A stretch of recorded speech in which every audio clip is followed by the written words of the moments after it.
Hello दोस्तों, स्वागत है आप सभी का मेरे यूट्यूब चैनल द संजय में। दोस्तों यूजीसी नेट की सीरीज चल रही है। वीडियो थोड़ी लेट आ रही है क्योंकि कुछ प्रॉब्लम में बिजी हैं हम थोड़ा, तो शायद आज से कंटिन्यू आपकी वीडियो आएगी। मैंने यूजीसी नेट का एक सिलेबस डाल दिया, एजुकेशन जो सब्जेक्ट है उसकी एक वीडियो डाल दी है। दूसरी वीडियो में इसकी अब लेके आया हूँ। जो पहली वीडियो मैंने आपको रिसर्च का इंट्रोडक्शन पढ़ा दिया। आज की वीडियो में दोस्तों हम पढ़ेंगे अनुसंधान के प्रकार किस कौन कौन से होते हैं। एक होता है मौलिक अनुसंधान, एक होता है प्रयोगात्मक अनुसंधान, एक होता है क्रियात्मक अनुसंधान, एक होता है वर्णनात्मक अनुसंधान, एक होता है घटनोत्तर अनुसंधान, एक होता है ऐतिहासिक अनुसंधान, एक होता है प्रजातिवर्तक अनुसंधान, एक होता है फिनोमेनोलॉजिकल अनुसंधान। इस वाली वीडियो में हम थोड़ा पढ़ेंगे, 3-4 अनुसंधान के प्रकार पढ़ लेंगे। जैसे मौलिक अनुसंधान किसे कहते हैं, प्रयोगात्मक और क्रियात्मक अनुसंधान। उसके बाद दूसरी वीडियो में उनको पढ़ लेंगे। तो पहली वीडियो में पढ़ते हैं दोस्तों, हम वीडियो शुरू करते हैं। तो सबसे पहले हम पढ़ते हैं मौलिक अनुसंधान।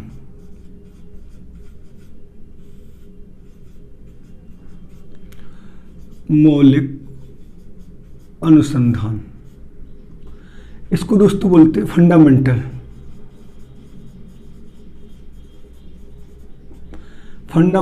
रिसर्च।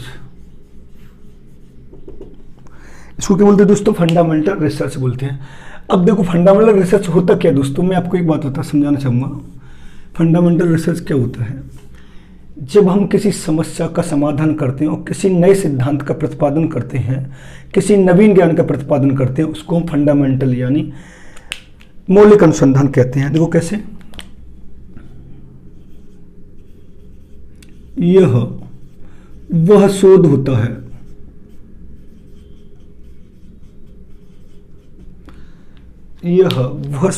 है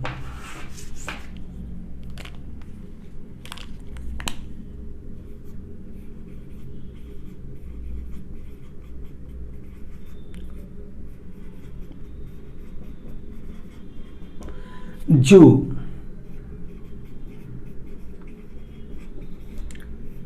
किसी समस्या का समाधान कर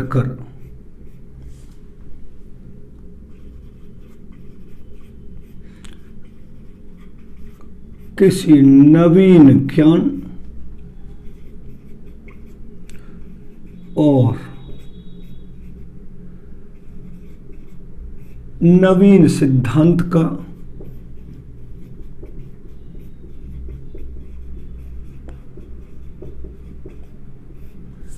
प्रतिपादन करता है,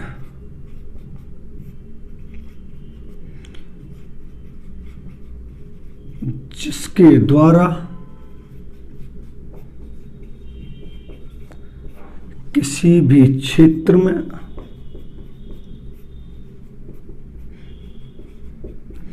नए सिद्धांत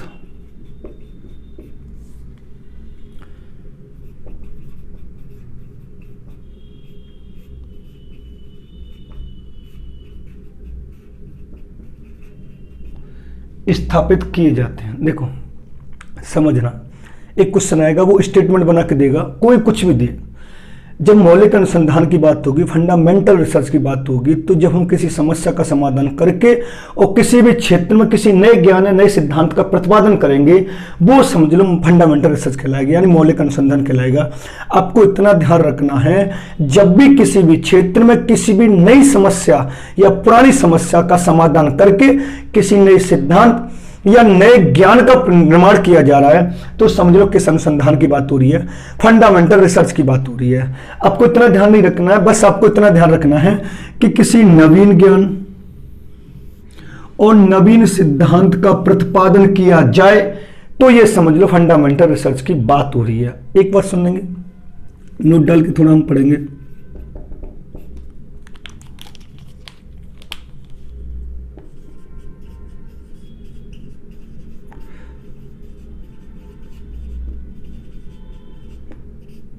मौलिक अनुसंधान का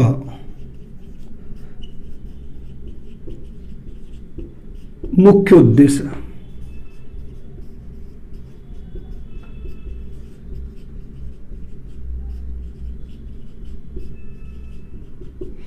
सिद्धांत की रचना करना है। यानी जब भी मौलिक अनुसंधान होगा और मौलिक अनुसंधान कोई भी शोधकर्ता करेगा तो वो नए सिद्धांत का, नए निर्माण का प्रयोग करेगा। एक और लिखेंगे, थोड़ा ये लिख लिए, एक और लिखेंगे,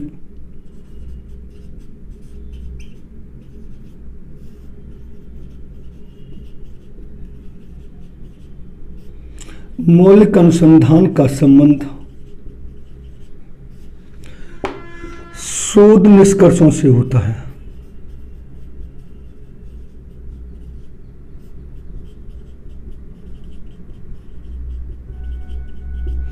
किससे होता है? शोध निष्कर्षों से होता है।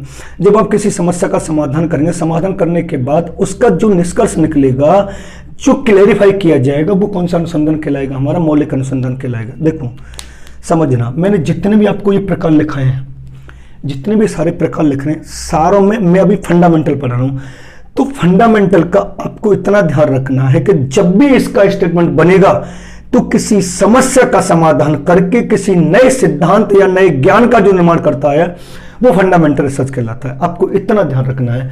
अगर इनसे हटके कोई सा भी स्टेटमेंट आएगा, सबके अपने अलग अलग स्टेटमेंट होते हैं, मैं आपको क्लियर बता दूंगा कि जब भी नए सिद्धांत या नए निर्माण का प्रयोग किया जाएगा, किसी शैक्षिक शिक्षा के क्षेत्र में किसी नए उसका निर्माण किया गया, नियम का या किसी नए सिद्धांत का निर्माण किया गया, किसी नई विधि का निर्माण किया गया, आपको इतना ध्यान रखना है कि जहां पर नया शब्द आएगा, नए सिद्धांत, नए ज्ञान, जो कुछ भी होगा नया होगा, पहली बार स्थापित किया जाएगा या किसी पुरानी समस्या पर जो स्थापित किया जाएगा, वो हमारा कौन सा अनुसंधान कहलाएगा?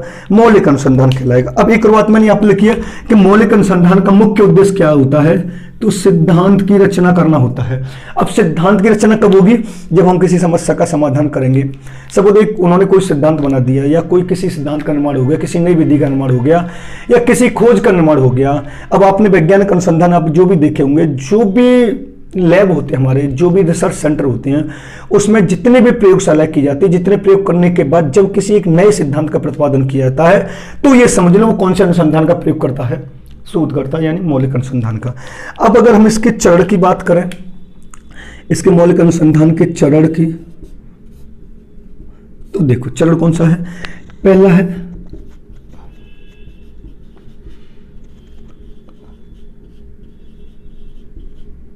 समस्या का चयन, दूसरा है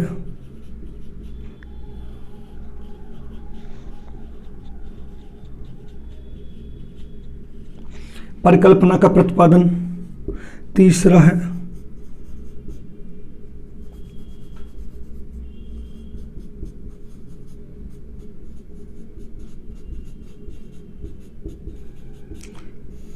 शोध की रूपरेखा, नेक्स्ट है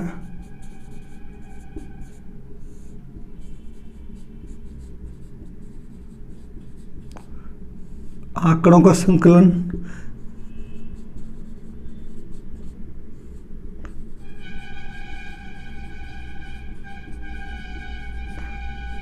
आंकड़ों का विश्लेषण, निष्कर्ष और लास्ट में आएगा सामान्यीकरण। ये इसके चरण है। अब एक बात ध्यान रखना दोस्तों कि जो मैंने आपको पहली पार्ट में जो रिसर्च का जो भी मैंने आपको इंट्रोडक्शन पढ़ाया था, इंट्रोडक्शन जितना कुछ मैंने आपको पढ़ाया था वो टोटल फंडामेंटल होता है। यानी जब किसी अनुसंधान का सर्वप्रथम कोई शोधकर्ता प्रयोग करता है तो वो फंडामेंटल कैसे कर देगा? सबसे पहले वो समस्या का चयन करेगा, समस्या का चयन करने के बाद फिर परिकल्पना का प्रतिपादन करेगा। एक बात तो ध्यान रखना, मैं आपको पहली वीडियो में पढ़ा चुका हूं कि पहला वाला और लास्ट वाला, एक तो ये कंपलसरी क्वेश्चन बनेगा, इन दोनों में से एक बनेगा। अगर ऐसे ना बनेगा तो निम्न में से कौन सा एक शोधकर्ता का शोध करते समय निम्न कौन सा चरण सही है? तो ये जो मैंने 7 पार्ट लिखे हैं और 7 जो पॉइंट लिखे हैं, ये क्रम में लिखने हैं। अब कंफ्यूजन कहां पर होते हैं? बहुत से स्टूडेंट ये समझते हैं दोस्तों कि निष्कर्ष बाद में आएगा और सामान्यीकरण पहले आएगा, जबकि 2 समस्या होंगी। देखो समझना, एक ये समस्या है और एक ये समस्या है। अब इन दोनों समस्या का समाधान इसका निष्कर्ष निकाल लिया और इसका निष्कर्ष निकाल लिया। अब इन दोनों में समानता क्या है और असमानता क्या है, यह जानने के लिए हमें सामान्यीकरण करना पड़ेगा, नहीं करना पड़ेगा। निष्कर्ष पहले निकालने के बाद सामान्यीकरण बाद में ही तो करते हैं कि भैया ये चीज अच्छी है कि ये चीज अच्छी है कि ये चीज इसमें बुरी है, ये चीज इसमें बुरी है। दोनों में कौन कौन से पॉइंट ऐसे जो सेम खाते हैं, दोनों में कौन कौन से पॉइंट ऐसे जो अलग अलग खाते हैं, ये करने के लिए हमें किसका प्रयोग करना पड़ता है, सामान्यीकरण का प्रयोग करता है। निष्कर्ष पहले नहीं आता, ये ध्यान रखना, निष्कर्ष बाद में आएगा, वो सॉरी निष्कर्ष पहले आएगा और सामान्यीकरण बाद में आएगा। पहले समस्या का चयन करेंगे। एक शोधकर्ता शोध कार्य करते हैं, सबसे पहले किस बिंदु का प्रयोग करेगा, समस्या का चयन करना या समस्या की खोज करना, ये अपना ध्यान रखना। दूसरा परिकल्पना का प्रतिपादन करना, जो भी हाइपोथेसिस हम बनाते हैं, मैंने 2 प्रकार की बताई है, एक शून्य परिकल्पना, एक विकल्प परिकल्पना। शून्य परिकल्पना को स्वीकार करेंगे तो विकल्प परिकल्पना को स्वीकार करेंगे, अगर विकल्प परिकल्पना को स्वीकार करेंगे तो शून्य परिकल्पना को स्वीकार करेंगे। फिर शोध की रूपरेखा बनाएंगे, शोध भाई किस स्टेप बाय स्टेप चलना है, फिर डाटा कलेक्शन करेंगे, फिर डाटा का एनालिसिस करेंगे, फिर निष्कर्ष करना है, फिर सामान्यीकरण करेंगे। ये इतना ध्यान होगा। अब एक बात तो ध्यान रखना दोस्तों, मैं बहुत इंपॉर्टेंट बता रहा हूं, उसके बाद ये क्लियर हो गया। अब उसके बाद मैं दूसरा लिख दे रहा हूं, प्रयोगात्मक अनुसंधान। प्रयोगात्मक अनुसंधान दोस्तों मैं इधर लिख दे रहा हूं क्योंकि वो संबंधित इससे ही है। दूसरा मैं यहां पर लिख रहा हूं प्रयोगात्मक अनुसंधान।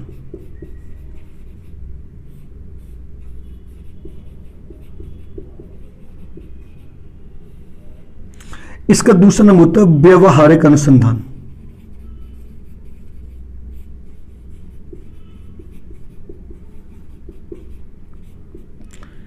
इनका नाम होता है एप्लाइड रिसर्च।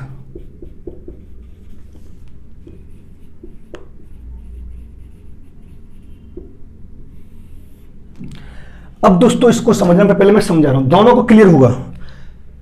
देखिए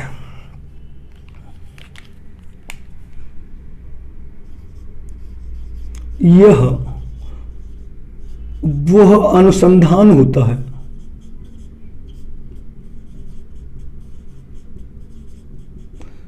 जो मौलिक अनुसंधान द्वारा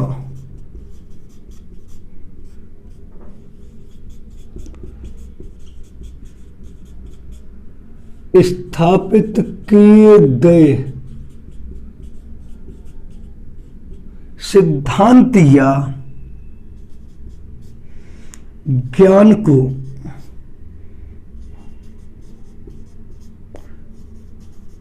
अपने प्रयोग या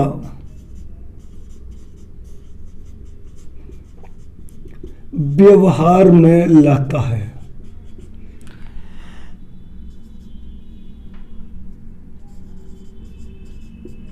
इस शोध का प्रयोग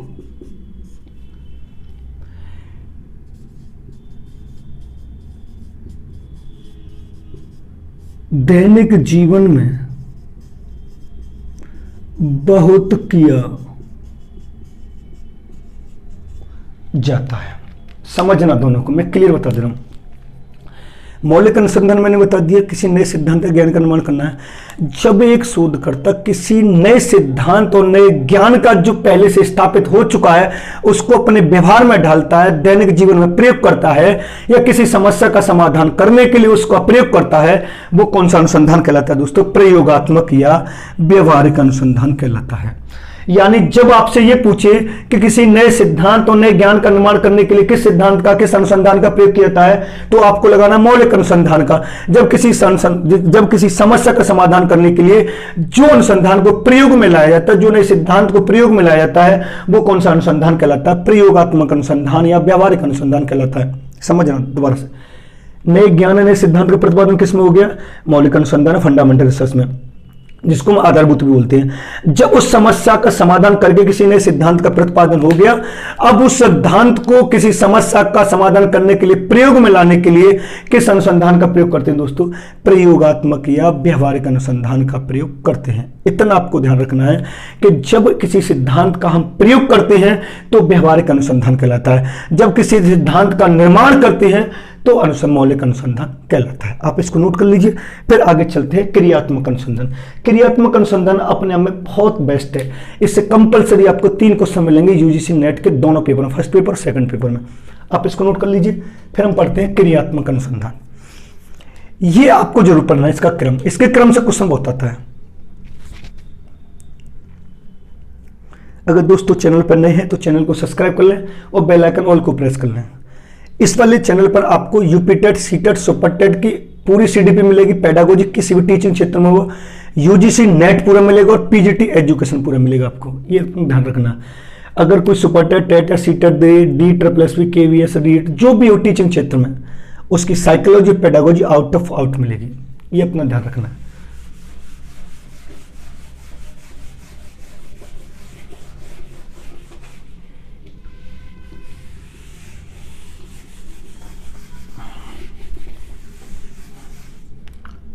अब दोस्तों तीसरा पढ़ते हैं हम, क्रियात्मक अनुसंधान।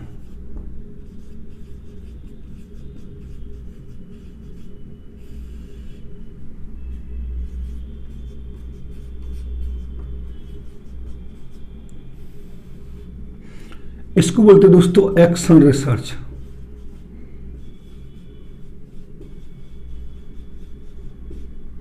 इसको क्या बोलते हैं दोस्तों? Action research. देखो समझना, अगर हम इसके सर्वप्रथम प्रयोग की बात करें, थोड़ा इसके शाब्दिक अर्थ की बात तो कर देता हूं, शायद हो सकता है पीजीटी में पूछ ले। ये दो शब्दों से मिलकर बना है, एक्शन रिसर्च। ये दो शब्दों से मिलकर बना है, एक्ट प्लस ऑन। ये दो शब्दों से मिलकर बना है, रे प्लस सर्च। इसका अर्थ है बार बार, इसका अर्थ है खोजना, इसका होता है तत्काल,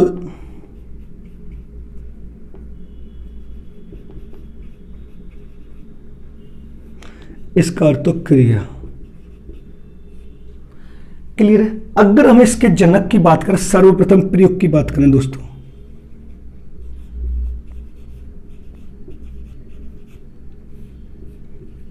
नींव की बात कर लेते हैं, तो इसकी जो नींव रखी थी वो दोस्तों दो मनोवैज्ञानिक है, कर्ट लेविन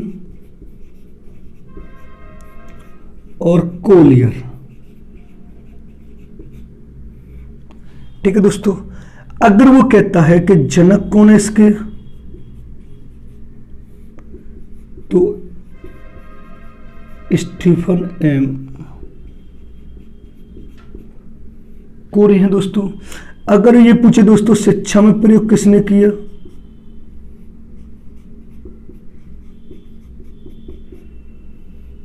तो दोस्तों ये किया था स्टीफन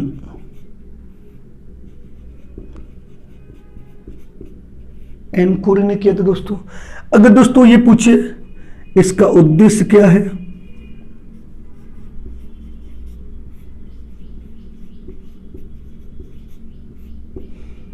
तो विद्यालय तथा कक्षा की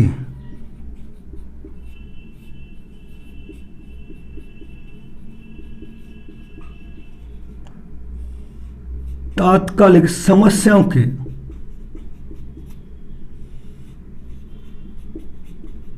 समाधान के लिए।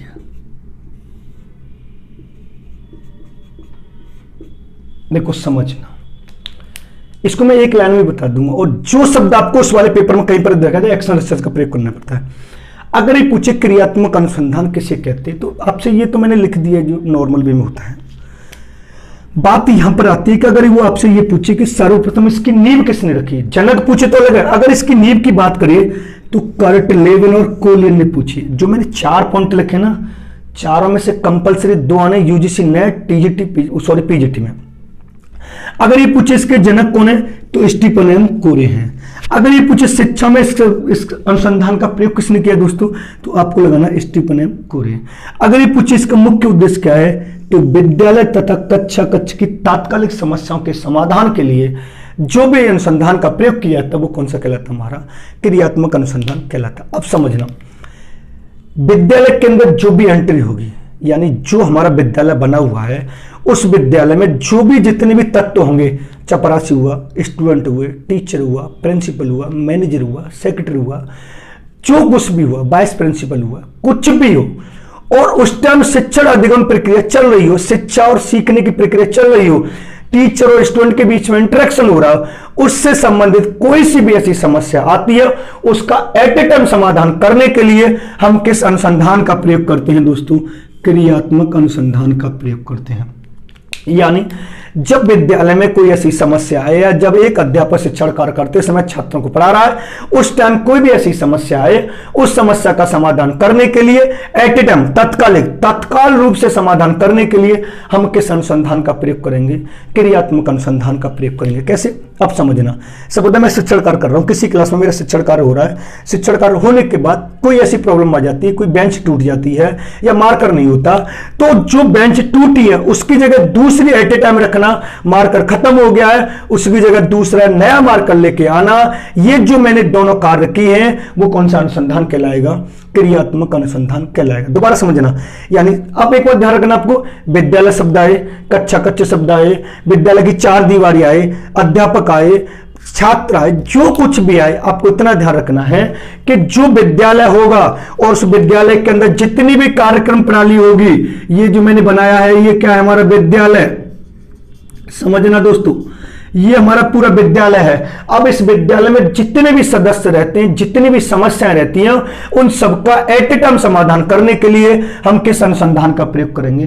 क्रियात्मक अनुसंधान का प्रयोग करेंगे। एक बात तो समझना, जब भी इसका क्वेश्चन बनेगा तो शिक्षा शब्द देगा, अधिगम शब्द देगा, सीखना शब्द देगा, छात्र संबंध देगा, प्रिंसिपल देगा, जो कुछ भी होगा, इस विद्यालय के अंदर जो भी कार्यभार होगा वो कौन सा अनुसंधान दूर करेगा? उसको क्रियात्मक अनुसंधान दूर करेगा। आप इसको नोट कर लें, फिर थोड़ा मैं और आगे बढ़ते हैं, इसको समझ लेना।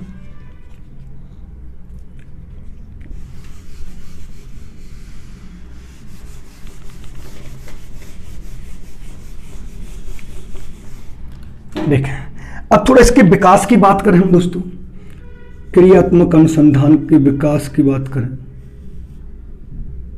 देखो समझना, अगर हम करते हैं एक्शन,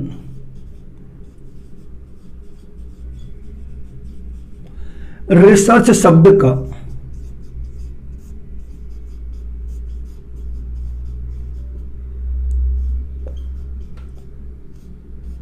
सर्वप्रथम प्रयोग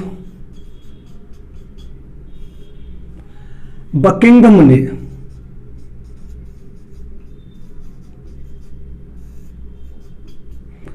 अपनी पुस्तक रिसर्च फॉर टीचर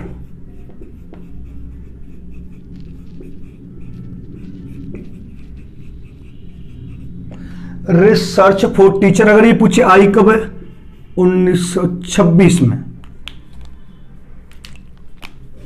प्रयोग किया।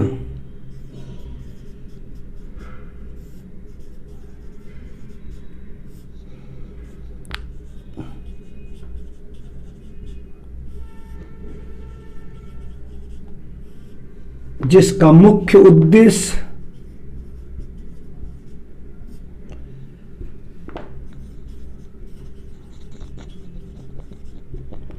विद्यालय या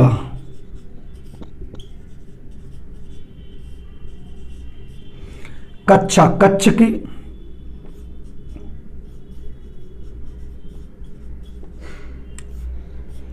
तात्कालिक समस्याओं का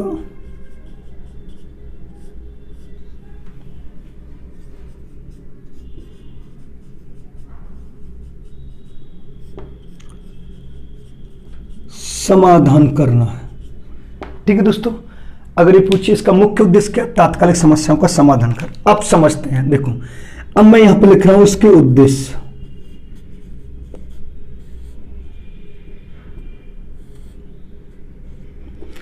अब पहले उद्देश्य में पूरे लिख दे रहा हूं, तब आपको समझाऊंगा। तो पहले हम लिखते हैं उद्देश्य को,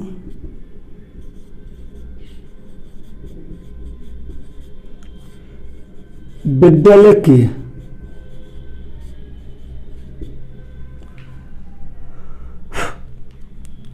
कार्य प्रणाली में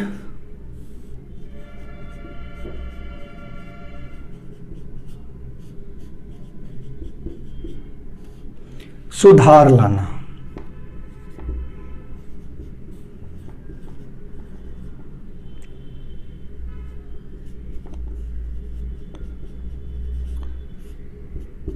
पाठ्य सहगामी क्रियाओं का आयोजन करना।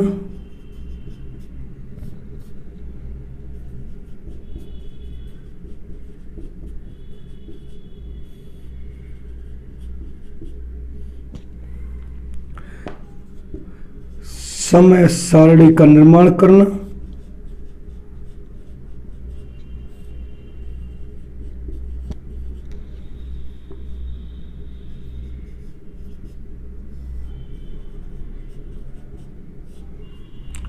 विद्यालय की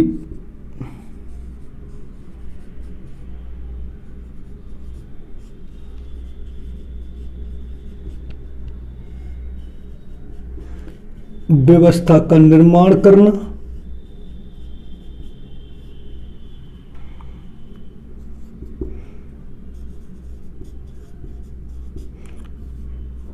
शिक्षण अधिगम प्रक्रिया में सुधार लाना।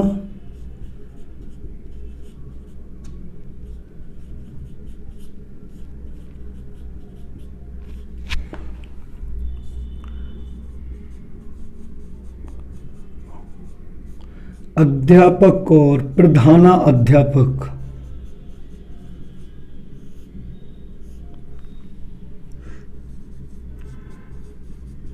के व्यवहार में सुधार लाना। समझना। अब क्रियात्मक अनुसंधान का मुख्य उद्देश्य क्या होता है? मैंने विकास भी लिखा है, विकास होता है इसका, देखो समझते हैं। अगर हम विकास की बात करें तो एक्शन रिसर्च शब्द का सर्वप्रथम प्रयोग बकिंघम ने, इनकी पुस्तक है रिसर्च फॉर टीचर जो 1926 में आई है, उसमें एक्शन रिसर्च शब्द का सर्वप्रथम प्रयोग किया है, जिसका मुख्य उद्देश्य क्या होता है? विद्यालय और कक्षा कक्ष की तात्कालिक समस्या। आपको दोस्तों मैं एक चीज और बता रहा हूं, समझना। क्रियात्मक अनुसंधान से 3 क्वेश्चन तो आने ही आने, ज्यादा जब अलग है, एक आएगा पहले वाले पेपर जनरल जो पेपर होता है, 2 आएंगे मेन पेपर जो होता है सब्जेक्टिव होता है। जब भी क्रियात्मक अनुसंधान की बात होगी तो आपको 2 चीज याद रखनी है कि या तो विद्यालय शब्द है या कक्षा कक्षा है या शिक्षा प्रणाली शब्द है, उसका एट ए टाइम तात्कालिक जरूर आएगा। अगर तात्कालिक नहीं आ रहा है तो फिर लगो, अगर नवीन सिद्धांत का प्रतिपादन करेगा तो मौलिक होगा, अगर उसको प्रयोग में लाएगा तो व्यवहारिक प्रयोगात्मक होगा।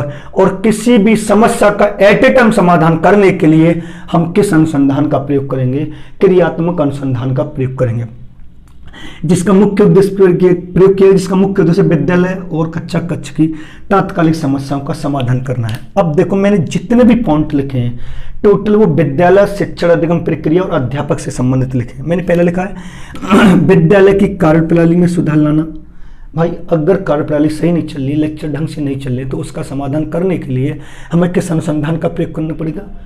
क्रियात्मक अनुसंधान। अगर आपसे कहा पाठ्य सहगामी क्रियाओं का आयोजन करना, पाठ्यक्रम का निर्माण करना, तो हमें किसका अनुसंधान का प्रयोग करना पड़ेगा? क्रियात्मक अनुसंधान का प्रयोग करना पड़ेगा। अगर हम ये कहते हैं कि समय सारणी का निर्माण करना, कि किस टाइम पे कौन सा लेक्चर लगना, प्रेयर कितने बजे होनी, जो कुछ भी होगा मतलब विद्यालय में, उसको इसका प्रयोग करेंगे, क्रियात्मक अनुसंधान का प्रयोग करेंगे। विद्यालय व्यवस्था का निर्माण करना कि भाई विद्यालय की व्यवस्था ही समझ में नहीं आ रही है, चल क्या रहा है, एडमिशन भी कम नहीं हो रहे हैं, एडमिशन ज़्यादा हो रहे हैं, कम हो रहे हैं, या सिलेबस पूरा नहीं हो रहा है, इन सब का प्रयोग करने के लिए हम किसका प्रयोग करेंगे? क्रियात्मक अनुसंधान का। और उसके बाद शिक्षण अधिगम प्रक्रिया में सुधार लाना। अब बात ऐसी कहां पर आ रही है कि रिजल्ट डाउन में जा रहा है, ऐसा तो नहीं कि पढ़ाई ढंग से नहीं हो पा रही है या टीचर पढ़ा नहीं रहे, जो कुछ भी कार्य होगा उन सबको जानने के लिए हमें किसका प्रयोग करना पड़ेगा? क्रियात्मक अनुसंधान का प्रयोग करना पड़ेगा। अध्यापक और प्रधानाचार्य के व्यवहार में सुधार लाना, वो किसका प्रयोग करेंगे? हम क्रियात्मक अनुसंधान का प्रयोग करेंगे। दोस्तों इस वाली वीडियो में मैंने आपको 3 अनुसंधान पढ़ा दिए हैं, बाकी नेक्स्ट वीडियो में मैं आपको इन सारे अनुसंधानों को पढ़ा दूंगा। यानी मैंने पढ़ाए 1 2 3 4 5 6 7 8, इन 8 टाइप जो अनुसंधान हैं, इन अनुसंधानों से कम 10 से 12 क्वेश्चन आएंगे। आज जो मैंने आपको 3 अनुसंधान पढ़ाए हैं, उन तीनों में से कम 6 क्वेश्चन मिलेंगे। एक्शन रिसर्च से कंपल्सरी 3 क्वेश्चन है, फंडामेंटल प्रयोगात्मक से 2 आ सकते हैं। जो अगर आपसे ये पूछे कि नए सिद्धांत का, नए ज्ञान का निर्माण करने के लिए किसका प्रयोग करेंगे, तो मौलिक अनुसंधान का। उसको प्रयोग करने के लिए किसका प्रयोग करेंगे, प्रयोगात्मक अनुसंधान का। किसी विद्यालय कक्षा की तात्कालिक समस्या का समाधान करने के लिए हम किसका प्रयोग करेंगे, वो क्रियात्मक अनुसंधान का प्रयोग करेंगे। आप इसको नोट कर लीजिए। फिर नेक्स्ट वीडियो मिलते हैं। अगर आप हमारे चैनल पर नए हैं तो हमारे चैनल को सब्सक्राइब करें और बेल आइकन को और प्रेस करें, जिससे आने वाली वीडियो का नोटिफिकेशन आपको मिलता है। हाँ, ये वाली बात अब क्लियर है कि आपको डेली वीडियो मिला करेंगे। अब थोड़ी प्रॉब्लम थी तो वो थोड़ा सॉर्ट आउट होती चल रही है, धीरे धीरे होती आ रही है, थोड़ा बिजी था मैं, इस वजह से अब जो भी आपको वीडियो मिलेगी वो डेली मिला करेगी। सभी आपको 10 बजे मिल जाया करेगी, जब भी टाइम नहीं मिलता, मैं भी कोचिंग चलाता हूँ तो इस वजह से, पर अब आपको डेली मिला करेगी। इसके बाद नेक्स्ट पार्ट पढ़ाने के बाद फिर मैं आपको पढ़ाऊंगा न्यायादर्श, यानी सैंपल जो है संभाव्य न्यायादर्श होता है, क्या होता है संभाव्य न्यायादर्श, क्या होता है, जो प्रकार होते हैं। आप हमारे चैनल को सब्सक्राइब जरूर कर लेना, कमेंट जरूर किया करें कि वीडियो पसंद आ रही है नहीं आ रही है, जिससे हमें आपको मोटिवेट भी मिल सके और लाइक भी कर दिया करें। हम आपको पढ़ा रहे हैं तो हमें पता तो चले कि हम अब जो पढ़ा रहे हैं आपको समझ में आ रहा है नहीं आ रहा, और दोस्तों में भी शेयर किया रहा। धन्यवाद दोस्तों।